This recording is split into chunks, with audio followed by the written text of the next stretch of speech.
E aí pessoal, o vídeo de hoje vai ser um top 10 dos elfos mais poderosos e talentosos da Terra-média. Aproveitem aí, deixem um like e se inscrevam no canal. Tendo dito isso, vamos ao conteúdo de hoje.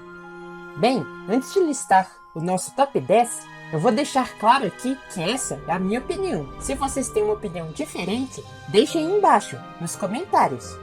Bem, vou mencionar aqui no início alguns elfos poderosos que ficaram de fora da lista, mas que precisam ser mencionados. O primeiro deles é Inwe, Rei Supremo dos Vanir, que vivia em Valinor.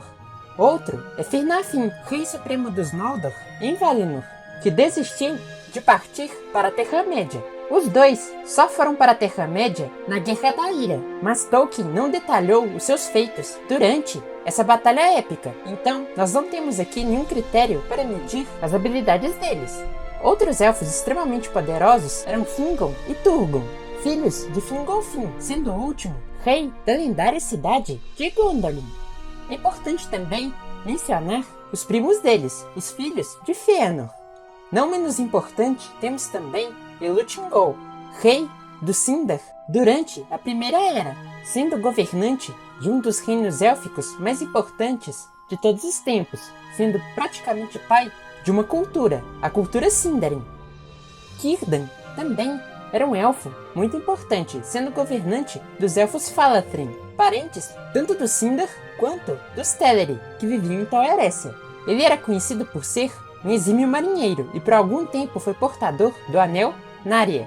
E finalmente temos aqui Elrond, o meio-elfo, que teve um papel muito importante tanto na Guerra do Anel quanto na Guerra da Última Aliança. Bem, tendo dito isso, vamos à lista. O número 10 é Gil-galad, o Rei Supremo dos Noldor durante a Segunda Era, filho de Fingon e neto de Fingolfin. Ele era um grande comandante militar, e entre seus principais feitos se encontram várias derrotas que ele impôs a Sauron em batalha. Bem, ele não derrotou Sauron em duelo, mas em várias guerras em que ele foi comandante, ele conseguiu vencer o Senhor do Escuro através de suas excelentes habilidades como general, sendo que aqui podemos citar como exemplo as guerras contra Sauron após a queda de Eregion, onde ele derrotou os exércitos liderados por Sauron no Val Sarni, e também posteriormente na Guerra da Última Aliança, que ele conseguiu, junto com Elendil, derrotar os exércitos de Mordor na épica Batalha de Dagorlad, e depois invadir Mordor e firmar um cerco por vários anos contra Barad-dûr. Além disso, ele era portador de 2 anéis de poder, Vidya e Narya, que ele daria posteriormente a Elrond e a Círdan. Ele acabou lutando diretamente contra Sauron no final do cerco a Barad-dûr, mas acabou sendo derrotado. A sua queda é retratada no poema The Fall of Gil-galad, que possui inclusive várias músicas baseadas nele. O número 9 da lista é Glorfindel, de Gondolin, que durante a Terceira Era vivia em Valfenda. Entre os seus principais feitos estão ele ter sobrevivido à jornada dos Noldor pela passagem de Helcaraxë, o Gelatritante, além também de que ele sobreviveu a uma viagem por Nan-Durgotheb, o Vale Maldito, dominado pela terrível aranha Ungoliant e suas crias, enquanto ele, junto com a Thitchelion, escoltava Eredel, irmã de Turgon, na viagem que ela fazia para visitar os filhos de Fëanor. Ele também derrotou nada mais nada menos que um Balrog na fuga de Gondolin, quando os elfos sobreviventes da queda da cidade passavam pelas montanhas para tentarem sobreviver. Ele acabou morrendo junto com Balrog, caindo de um precipício. Ele depois ressuscitou nas Mansões de Mandos. Mais tarde, ele foi enviado para a Terra-média para auxiliar os povos livres na luta contra Sauron. Ele teve também um papel-chave na derrota de Angmar.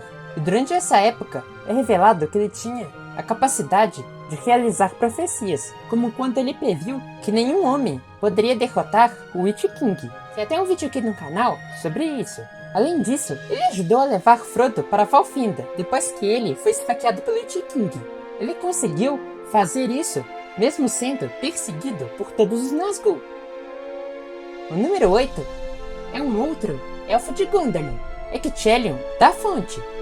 Bem, esse elfo, chefe da guarda de Gondolin, teve alguns feitos bem semelhantes ao seu companheiro, Glorfindel. Entre eles, ele sobreviveu à passagem de Helcaraxe e também a viagem por Nan Durgoteb, enquanto protegia Aradel, irmã do rei.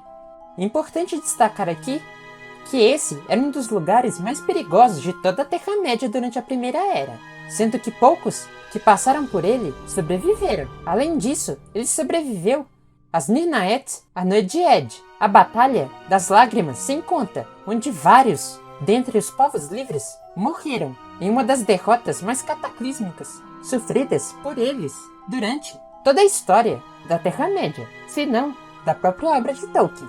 Mas o seu maior feito é, sem dúvida, ele ter derrotado Gottmog, o Senhor dos Balrogs, morrendo no processo. Eu coloquei inclusive ele na frente de Glorfindel pelo fato de que Gottmog era um bocado mais poderoso que os outros Balrogs, o que faz o seu feito ser impressionante, superando, por exemplo, a derrota que Gandalf impôs ao Balrog, mas que custou também a vida de seu corpo.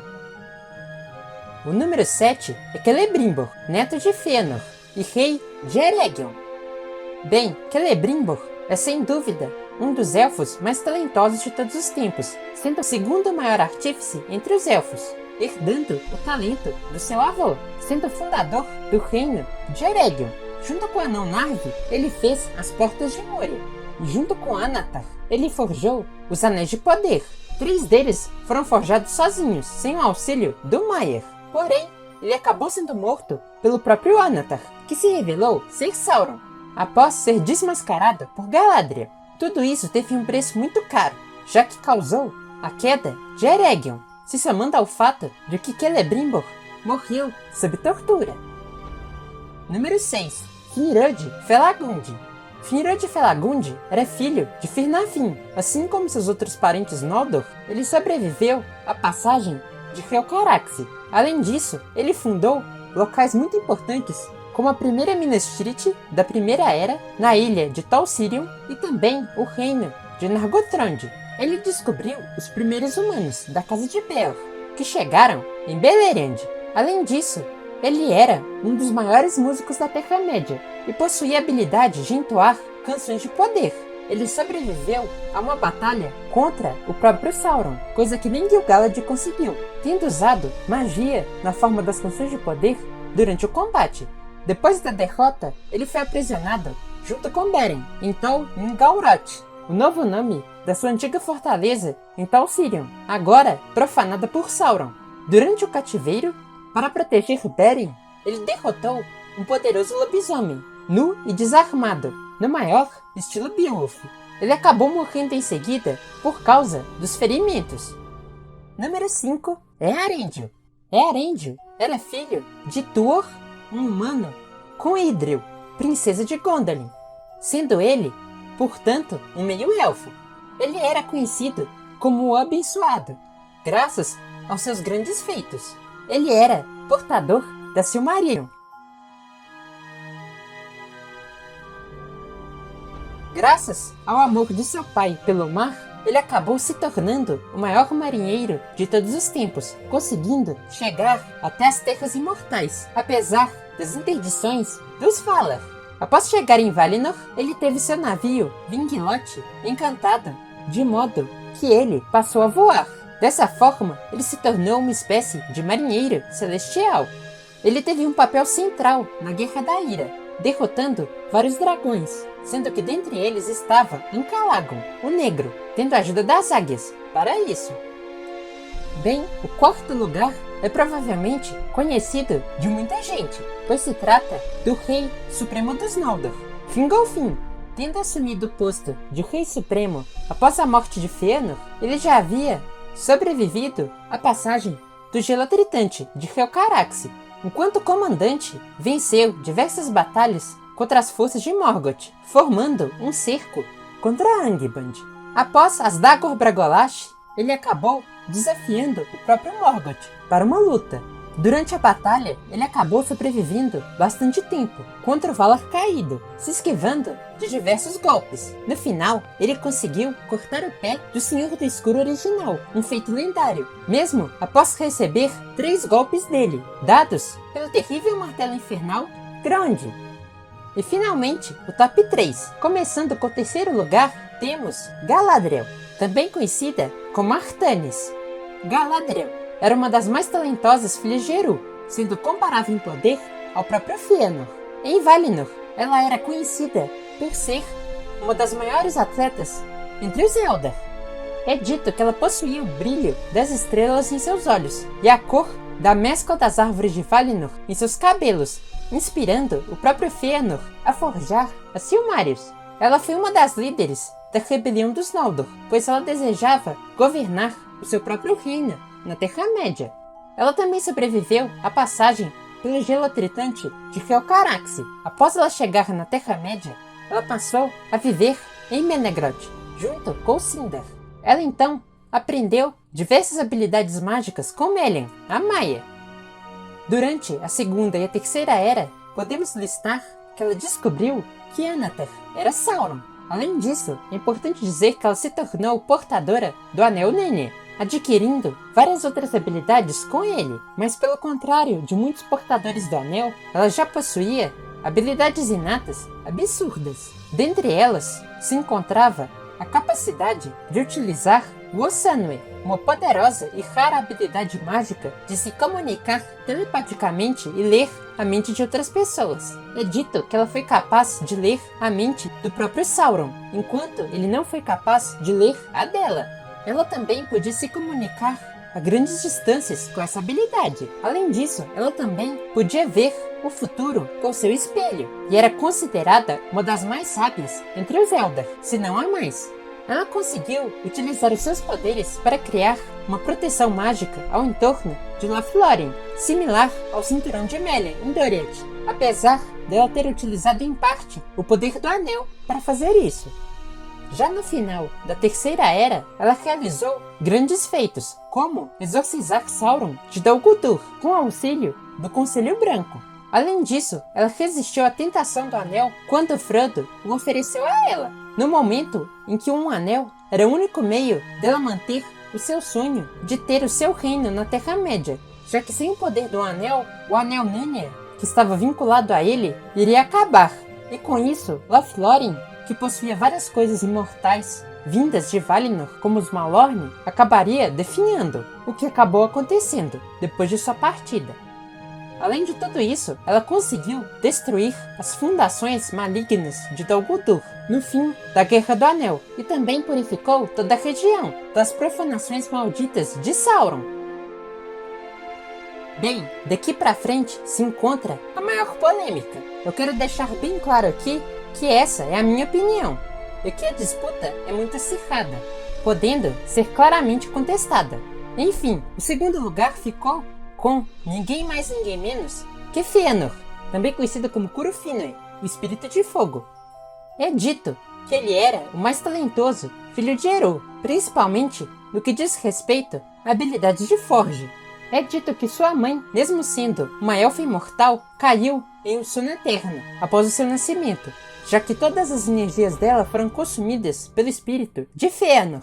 Ele era aluno de Matan, o primeiro grande ferreiro dos Noldor, que aprendera o seu ofício com o próprio Aule. Ele se casaria com Nerdanel, sua filha. Ele também criou o alfabeto Tengwar, aperfeiçoando o alfabeto Sarathi, criado por Rúmil, um outro Noldor.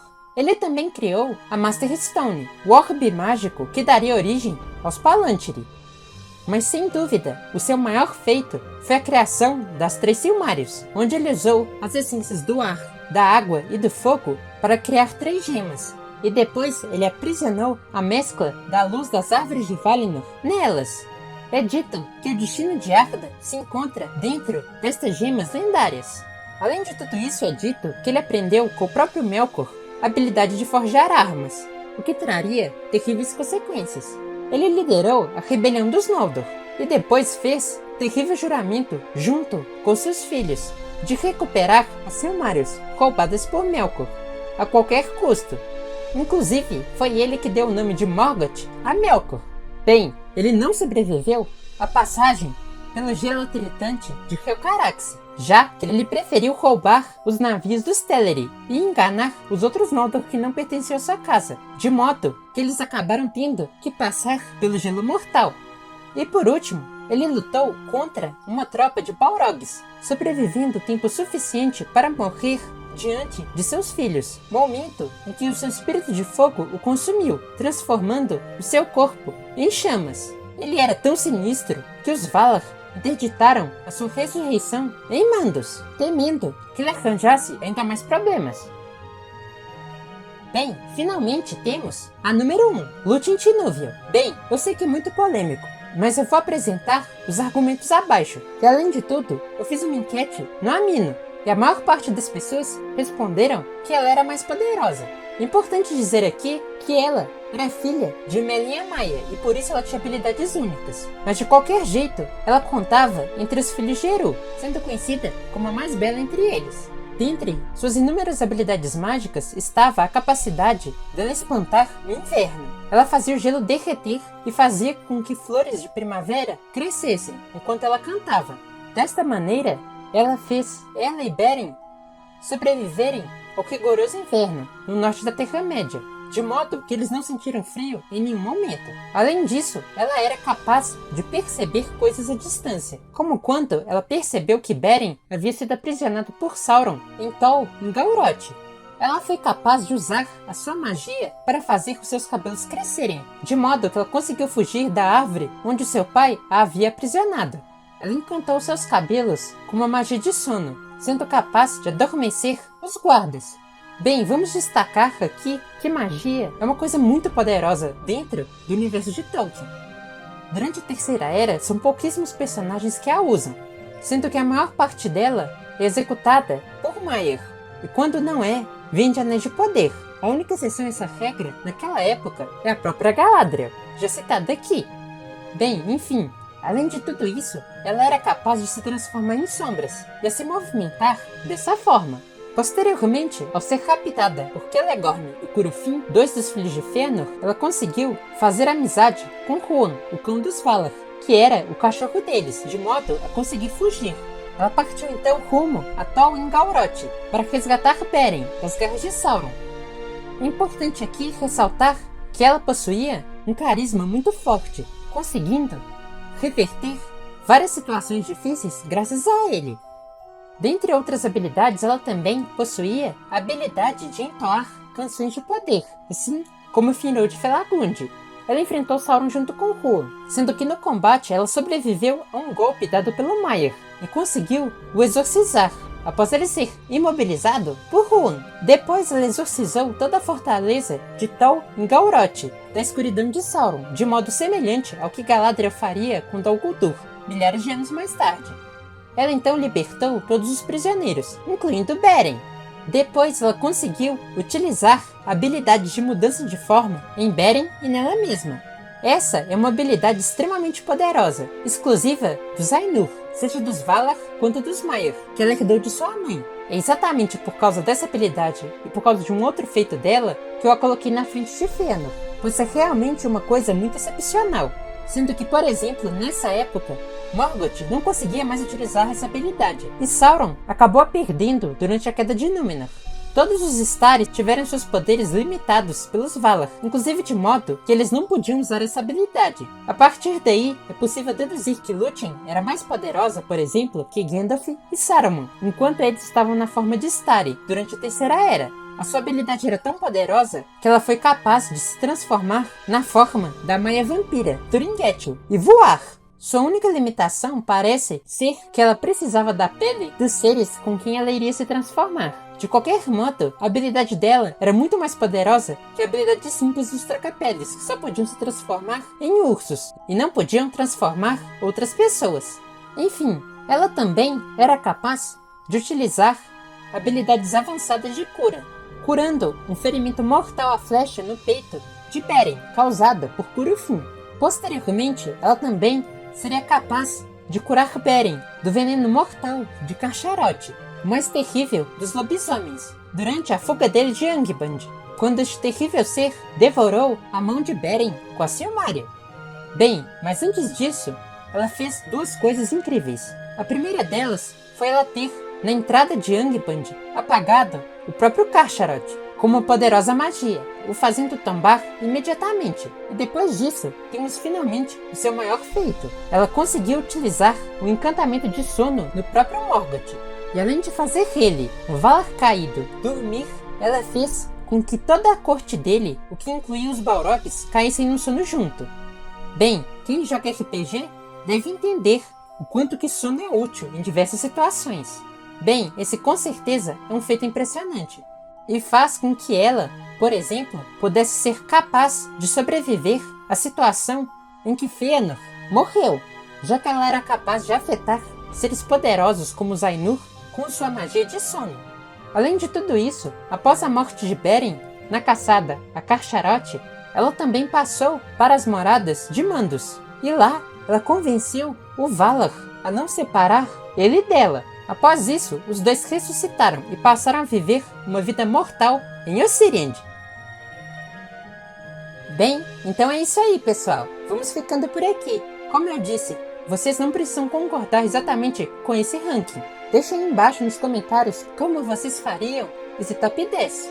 Enfim, vou fixar as redes sociais do canal abaixo. E aproveitem também para ver o vídeo sobre as Colinas das Torres. Tendo dito isso, até o próximo vídeo e até mais!